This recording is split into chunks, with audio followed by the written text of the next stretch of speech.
Alright, so welcome back. Welcome to mission 4 of Children of a Dead Earth. This mission is called A Small Diversion. So we have to rendezvous a research craft with a space station on a low Delta V budget around Pallas.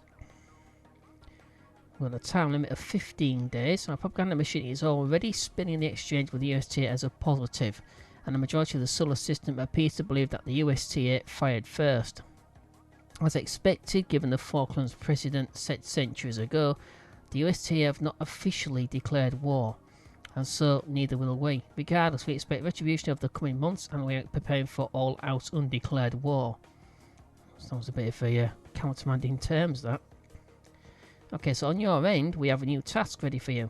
Since the first major exchange between two major factions in modern history has just taken place, we're diverting any of our craft away from any celestial bodies with a major USTA presence.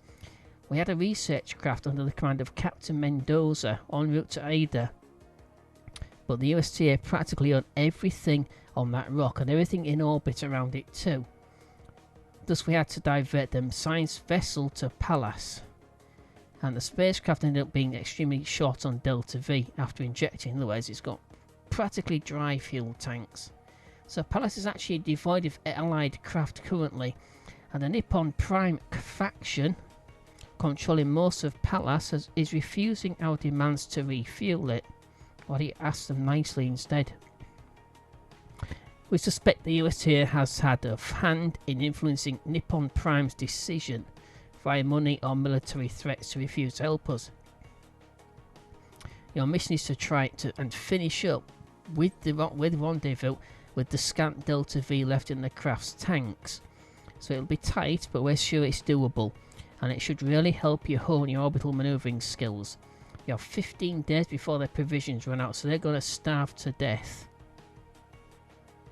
Unless we get them within 15 days with provisions and fuel. Alright, so we've got to take a research craft and try and get it into rendezvous. Alright. So there is the cargo station. There is Pallas, a lump of rock, basically. So how much Delta V would you actually have? Oh my god, 105 meters per second. Okay. Oh dear me. Let's have a look at it first. Already done that.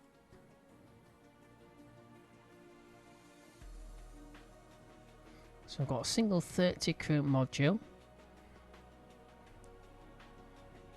Is that 1 kiloton or 1,000 kiloton? That'll be a million tons. That's just silly. I will call it 1,000 tons.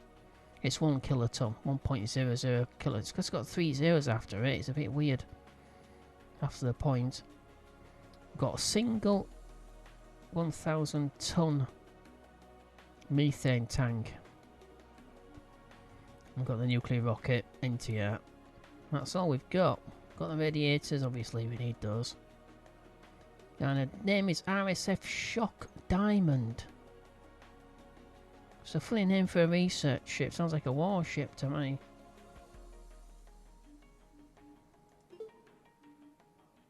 Dodging is on. We don't need that. We don't need dodging. That could use up Delta V. Don't want that at all. Alright, so what do we do? How do we do this? Incoming transmission. Oh, there we go. For this mission, you will find very quickly that maneuvers will take up all your remaining Delta V. Matching orbits and joining with the target craft will cost significant amounts of Delta V and time. It always costs this, but this mission is the first time where you don't have enough Delta V to ignore this cost. You don't have any. We don't really have it in the last one either with the missiles. To minimise the amount of Delta V used for these manoeuvres, try to enter into them at a similar velocity to try and ease it in. This is best done by entering at as shallow of an angle as possible. For instance, when matching an orbit, hitting the orbit head. So hitting it head on is sure to be expensive, while barely brushing it is far cheaper to match. That's the apoapsis. So that's the highest point of our orbit. So at this point we'll be coming down quite fast. We'll accelerate towards the periapsis. So changing our orbit here is probably, contrary to what you would normally do, it's probably better to match it here. To bring the apoapsis down to match this. So that's what I'm going to do. We've got 15 days there. Okay, so one more note on these manoeuvres.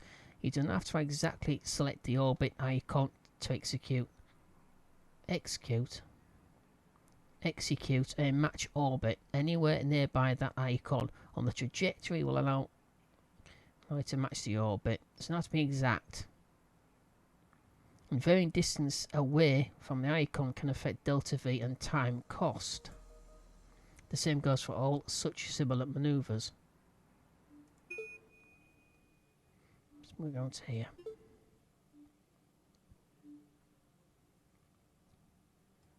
Okay. So we'll try and bring it down tangential. We don't want it to cost anything at all. Just about impossible. It's going to take 50 minutes.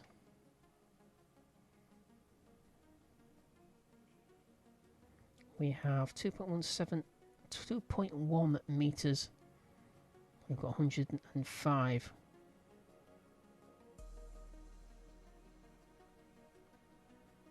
Try and do it as efficiently as possible.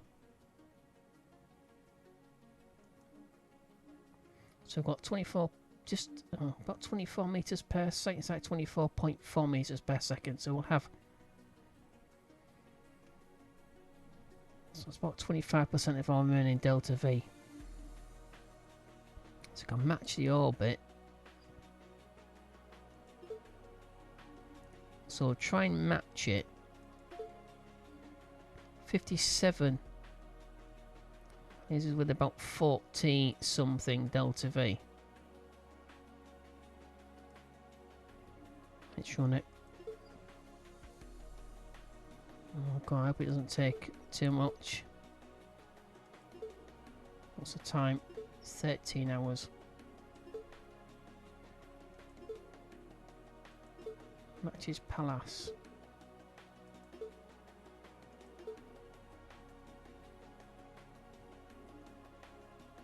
Seven burns, totaling 32.2 meters per second. 3 days and 3 days. We've got 15. We're not going to break any records doing it like this though. Up to 1 hour.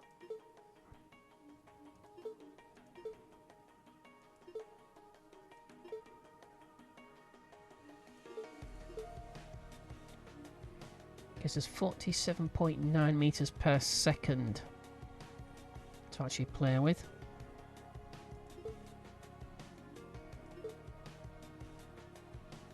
I'm sure we can do a series of burns instead of just one, but where's the fun in that?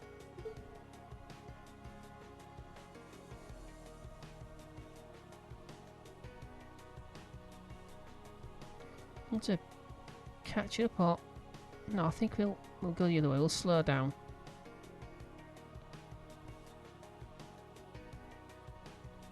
So it is almost behind us. Okay, there we go. 8.8 meters per second.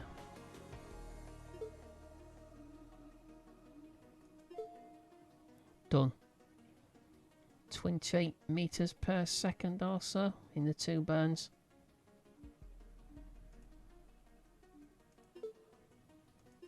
But how long? Another day. Go to 6 hours. 10 hours. Go to 1 hour.